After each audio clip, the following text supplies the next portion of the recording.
மகிழ்ச்சியின் சத்தம் வழங்கும் அனுதின தேவமன்னா.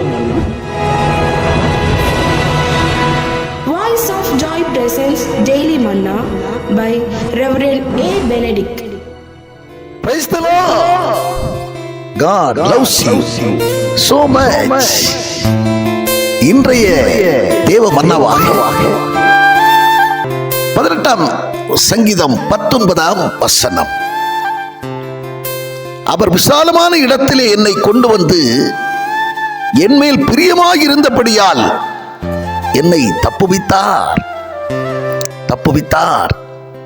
இந்த மன்னாவின் தலைப்பு, கர்த்தர் தமக்கு பிரியமானவர்களை தப்புவிக்கிறார். தமக்கு பிரியமானவர்களை தப்புவிக்கிறார். அவனை கேட்கிற அன்பான தேவச்சனமே, ஒருவனுடைய வழி கர்த்தருக்கு பிரியமாயிருந்தால் அவன் சத்துருக்களும் கூட அவனோடு ஒப்புரவாகும்படி கர்த்தர் செய்வார் என்று வாசிக்கிறோம். தானியேலை குறித்து வேதத்திலே நாம் பார்க்கிறோம். பிரியமான தானியேலே என்று அன்பாய் அழைத்த ஆண்டவர், அவன் ஆண்டவருக்கு பிரியமுள்ள மகனாய் காணப்பட்டான். ஆண்டவருக்கு பிரியமாயிருந்தான். எனவேதான் சிங்க குகையிலே அவனை அடைத்த வேளையிலே சிங்கங்கள் அவனை சேதப்படுத்தாதபடிக்கு சிங்களுடைய வாயை தம்முடைய தூதனை அனுப்பி கட்டி போட்டார். அவனை அந்த இக்கட்டான சூழ்நிலைக்கு தப்புவித்தார்.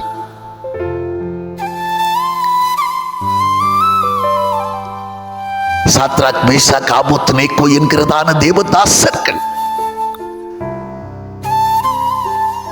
ராஜாவினுடைய கட்டளையை ஏற்காமல், அந்த கட்டளை ஆண்டவருக்கு விரோதமாய் காணப்பட்டபடினாலே சிலையை வழங்க வேண்டும் என்கிறதான ராஜாவினுடைய கட்டளையை அவர்கள் மீறி ஆண்டவரை பிரியப்படுத்தத்தக்கதாக, தேவாதி தேவனை பிரியப்படுத்தும் விதமாக இந்த ராஜாவிடத்திலே பேசினார்கள். நாங்கள் ஆராதிக்கிற எங்கள் தேவன் எங்களை தப்புவிக்க வல்லவராயிருக்கிறார். அவர் இந்த எரிகிற தீச்சூளைக்கும் ராஜாவாகிய உம்முடைய கைக்கும் எங்களை தப்புவிக்க அவர் வல்லவராயிருக்கிறார் என்று சொன்னார்.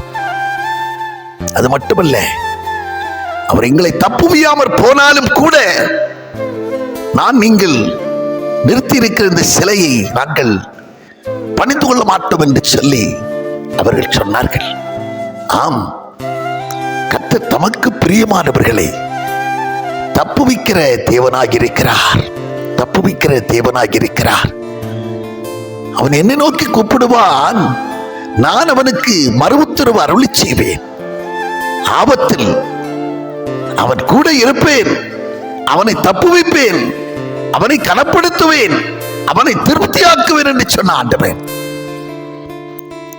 நமக்கு பிரியமுள்ளவர்களை தப்புவிக்கிறதிலே, தமக்கு பிரியமுள்ளவர்களை விடுவிக்கிறதிலே,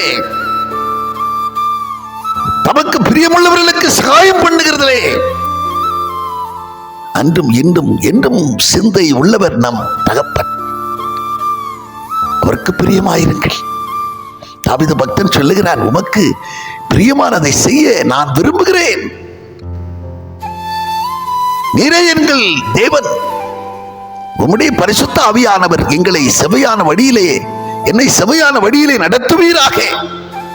நீர் விரும்பும் உம்முடைய நல்ல பாதைகளை தினந்தோறும் எங்களுக்கு காண்பிப்பீராக என்று சொல்லி சங்கீதம் 40ஆம் அதிகாரம் 8ஆம் வசனத்திலும் 143ஆம் சங்கீதம் 10ஆம் வசனத்திலும் நாம் இப்படிப்பட்ட காரியங்களை நாம் பார்க்க முடிகிறது. கேட்கிற அருமையான தேவச்சனமே, அவருக்கு பிரியமாயிருங்கள். உலகத்துக்கு ஒத்த வேஷம் தெரியாமல், மனுஷரையே பிரியப்படுத்தி வாழாமல், மனுஷருக்கு பிரியமாகவே காரியங்களை நீங்கள் மேலும் மேலும் செய்து தேவனை துக்கப்படுத்தாமல், தேவனுக்கு உகந்தவர்களாய், அவருக்கு பிரியமானவர்களாய் நடப்பீர்கள் என்று சொன்னால் உங்களையும் சகல இக்கட்டுக்கும் விலக்கி காப்பார், உங்களை தப்புவிப்பார், உங்கள் கூட இருப்பார், உங்களை தப்புவிப்பார், உங்களை கனப்படுத்துவார் என்கிறதிலே கொஞ்சமும் சந்தேகமில்லை. நாம் ஜெபம் பண்ணுவோம். பரலோக பிதாவே, நாங்கள் உம்மை துதிக்கிறோம் ஐயா. உமக்கு பிரியமானவர்களை தப்புவிக்கிற எங்கள் அன்பு தகப்பனே, எங்களுடைய வழிகளும் உமக்கு பிரியமுள்ளதாய் காணப்படணுமே கர்த்தாவே. தாவீது பக்தன் சொன்னது போல உமக்கு பிரியமானதை செய்ய நாங்கள் விரும்புகிறோம் ஆண்டவரே. நீரே எங்கள் தேவன், உம்முடைய நல்ல தூய ஆவியானவர் எங்களை செவையான வழியிலே நடத்துவீராக. நீர் விரும்புகிறபடி நல்ல பாதைகளை தினந்தோறும் எங்களுக்கு காண்பித்து அந்த வழியாக நானும் எங்களை நடத்த வேண்டும் என்று உடைய கரத்தில் எங்களை தாழ்த்தி அர்ப்பணித்து செபிக்கிறோம் ஐயா. எங்களை பொறுப்படுத்திக் கொள்ளுங்கப்பா. மனுஷரை பிரியப்படுத்தி வாழ்ந்தது போதும் ஆண்டவரே. உலகத்திற்கு ஒத்த வேஷம் தரித்து நடந்தது போதும் ஆண்டவரே. இனி உமக்கென்று நாங்கள் வாழ எங்களை அர்ப்பணிக்கிறோம். எங்களை பொறுப்படுத்திக் கொண்டு வழிநடத்த வேண்டும் என்று கெஞ்சுகிறோம். இயேசு கிறிஸ்துவின் மூலம் ஜெபிக்கிறோம் நல்ல பிதாவே, ஆமென்.